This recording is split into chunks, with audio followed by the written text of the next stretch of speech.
Este baixo da Rúa Progreso será dende este venres o novo emprazamento do mercado de Sanxenxo. Trátase dun establecemento que xa se destinara a alimentación cun supermercado e que agora os operarios van adaptar ás necesidades dos praceiros. Aquí vanse instalar 7 postos fixos e as 60 bancadas de venda de produto fresco.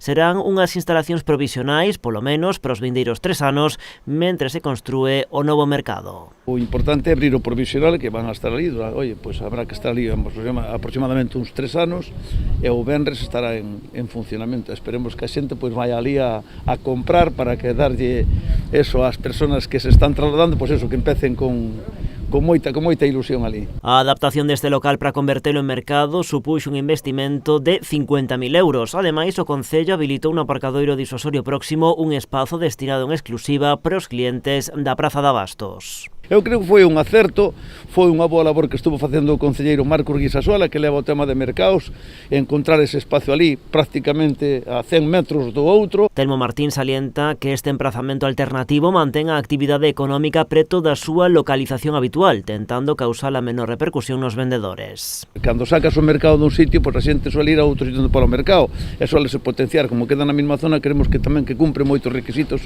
o novo mercado provisional é un deles, e eso de seguir mantendo nesa zona moita actividade. Unha vez culminado o traslado do mercado este venres, o seguinte paso será a demolición das vellas instalacións que se prevé para marzo. A partir de aí, haberá que agardar polo menos 3 anos para ver en funcionamento a nova praza, un edificio de 4 millóns de euros con parking subterráneo e 6 andares, o baixo e o primeiro destinados ao mercado e os 4 restantes para espazos comerciais, culturais e gastronómicos.